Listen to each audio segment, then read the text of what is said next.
Also, if you look at where this cafe is located, it's perfect for a false flag. It's located in the center, but at the same time in sort of a back part of town, where the street outside is just for bicycles, so you can't even drive by it, just outside the entrance. Like there's a 100-meter area where you cannot drive through. And right opposite the cafe is a parking area, lots of bushes, lots of green, so you can't look in. And also the shots fired from inside the cafe went straight across the street into this bushy area. My question, who was filming it? Was he standing in the bushes just waiting? And why did he not film when the guy came running out? Why are there no people that you can see? How come the victim is said to have been shot outside the cafe? He was standing outside and he was killed point blank. Where is he? Yeah. I'm just pointing out, I'm just asking. I've got that audio, Ole, if that's any good, if you want the people to hear that. I have that audio now. Yeah, please. Okay. This is the audio that's been released for the Danish shooting. I realized that every time we talk about activity of those people, there will be always, yes, it is freedom of speech, but. And the turning point is but. Why do we still say but when we...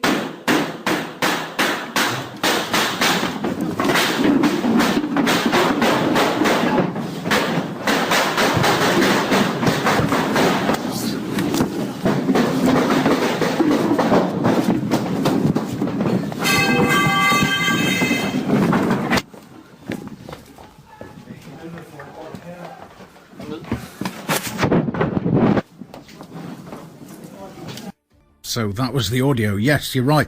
No screaming, no shouting, just people running. That's incredible. Okay.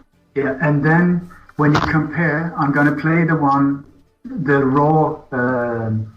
It's called Copenhagen Free Speech Debate Shooting Raw Footage. Okay. If you listen to it now, and then if on your own compare the shooting pattern. Okay, the timing of the shots.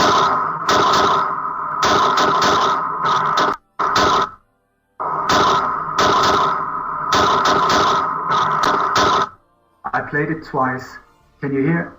Not the same pattern. It's completely different. Completely different. Thank you, Alan. Thank you. Okay, so about a month ago, about 2 months ago, I was sent a very creepy image that was circulating in media on Ireland. And it was footage. I don't know where it come from, but it's 4 images. And it says, Israel now, Dublin next. And then there's a picture of a bomb. Then it says, Israel now, Paris next. The Eiffel Tower with a bomb. Then Israel now, Copenhagen next. You had the Little Mermaid with a bomb. And then Israel now, Italy next. And a bomb. Okay. So then there was a bomb thing in Dublin where, as far as I know, the bomb didn't go off. But according to official media, ISIS took responsibility. Thank you very much, very kind of you, ISIS. Then I must say, ISIS, in my opinion, total hoax. So that's why I'm saying like that. Okay, number 2 came Paris, false flag.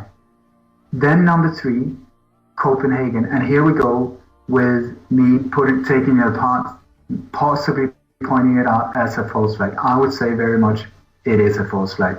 Not saying that nobody died, maybe they did, but it was carried out as a false flag, in my opinion. And so the big question is, if anyone in Italy listens, please be observant of any type of drills being advertised in local newspaper or anything like that. If you hear about it, or anyone anywhere that hears about it, please go there. Wherever they say that this drill is going to take place, go there, film them, make it very, very clear for them that they're being observed. Go there in a group of people, film everything so that they might even get cold feet and might pull back. It could be a real drill. It could be something more sinister, because so many times there's a drill that is part of the false flag, and then somewhere midway through the drill, boom, it goes live. Anyway, so please take care in Italy and be aware of what's going on there. And should anything happen in Italy, I just want to point out that I say this on the 17th of February or whatever the date is, so that hopefully we can stop that from taking place. Anyway, so let's get back to this thing. After I received this one, or I saw this image, I thought it was really creepy the way it was put together. And when this first Dublin and then Paris. So what I did was I said to people in Denmark, please, this was in the beginning of January, please be aware of, just like I say now with Italy, aware of anything like this. Should this be some kind of sinister or part of a sinister plan? So a friend of me sent a photo. He took a photo of a poster he had just seen on the 14th of January. And he said, listen, I was just walking home and I saw this poster in central Copenhagen where it said, tonight, the night between the 14th and the 15th of January, there's going to be a big drill in the train station in Nørreport. Okay. He said, could this be what you're talking about? I said, yes, thank you so much for being so observant. And I went out on Facebook, I went out on different radio programs just saying, please go there, film them, be there, so that if they're planning anything, they won't be able to pull it off. This was on the exact hour 1 month before they pulled it off here on the 15th. Could be a coincidence, I don't know. But it's exactly the night, the 14th to 15th. It was the 14th to 15th of January, now it was 14th, 15th of February. So we look at historically, on the 15th of February was one of the first major false flag operations, the sinking of the USS Maine. The ship, there was a US ship that was in the harbor of Havana on Cuba, and it exploded, and the US accused Spain of having put the bomb there.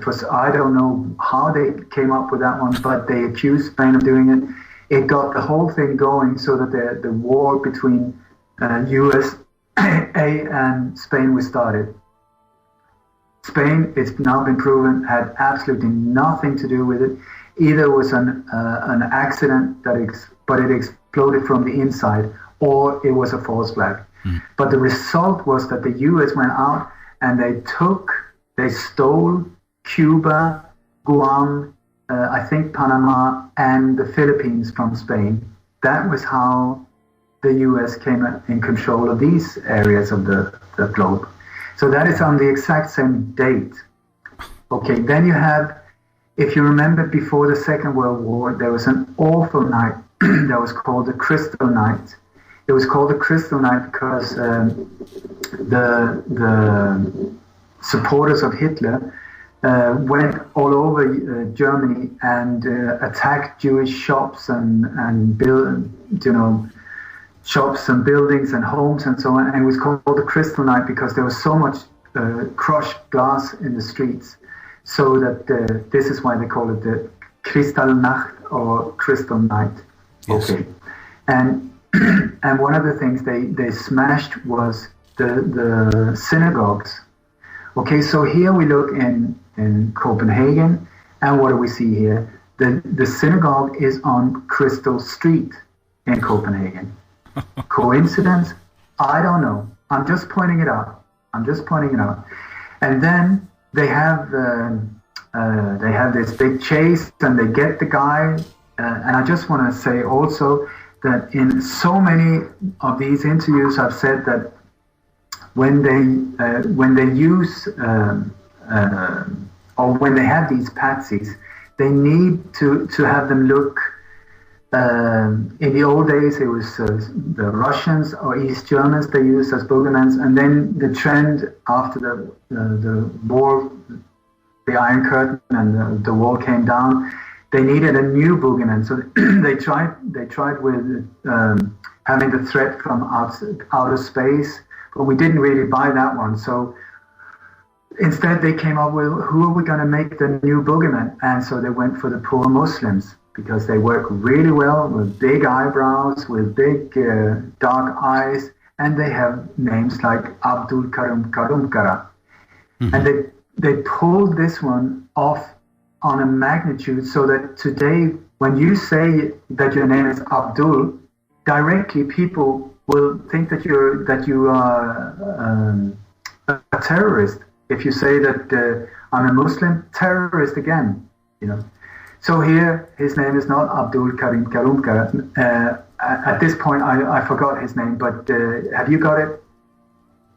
The current one is, his name is Omar El Hussein. I love it. I mean, what can I say? It's not Abdul Karim Karumkara. It's Oman. Could you say that again, please? Omar El Hussein. I love it. I love it. Okay, and he's born in Denmark. Yeah, right.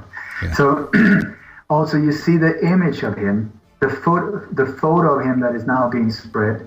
If you look at it, this is not a photo that is taken. It is from a video tape. You can see the quality of video. Yes. So it's inside a car, isn't it? It's one of those internal car cams. Yeah, I would say possibly a hidden cam or something like that. Yes. But so what photo have they chosen? They've chosen one where he looks odd, where he looks strange, and it's the only photo of him, you know? And they even squeezed it together with his mouth open so he looks even more weird. That's right. So it's just, I would say very much... There is there's some information that's going around about El Hussein, and I'll share that if you're happy for me to do that. Please do. Please do. Okay. Omar El Hussein. Omar Abdel Hamid El Hussein is his full name. El Hussein. Yes. The reported shooter who went on a terroristic killing spree in Denmark on Saturday. He targeted cartoonist Lars Vilk and a synagogue. Okay, first alleged fact about this man. El Hussein was Danish-born, 22-year-old, known to police because of past violence, gang-related activities, and possession of weapons, police said in a statement on Sunday. Local Danish newspaper reported that El Hussein was released from jail only 2 weeks ago after serving a term for aggravated assault. The head of the Danish intelligence service also told reporters that El Hussein had been known to them and they were in the process of figuring out if he had travelled to the Islamic State. There were also reports that El Hussein may have been trying to recreate the January 7th Charlie Hebdo terrorist attacks in France. Speaking to the Associated Press, Danish intelligence officer Jens Madsen said that El Hussein may have been influenced by radical Islamic literature. Quote, PET is working on a theory that the perpetrator could have been inspired by the events in Paris. He could also have been inspired by material sent out by the Islamic State group and others. Have you got any comments on that before we move on to the next one, Ole? Yeah, I would very much ask who got inspired from the Paris thing. I wouldn't say it was Omar. I would say it's the same people have just, like we said in the last interview, it's like a rock show on a world tour, I would say. They're using the same people going from country to country. This is my opinion. I just want to say also that, later there's some footage from the back street outside this synagogue where this man was shot down. And some of the guards, they're trying to help clear the road for a big bus that is coming. Oh. What is a bus doing in a back street like that middle of the night? Okay, then there's the big sign on top of it saying evacuation. No. I would very much say, I can show you the images. I'm not making... So, who are they evacuating? I would say they're emptying the library for people, for equipment, for all extras, for everything, to get them out without anyone noticing, so that next morning the library can open up, Wow. But then they hadn't... this is the thing. they're not very good at it, or they're very sloppy, I would say, very sloppy.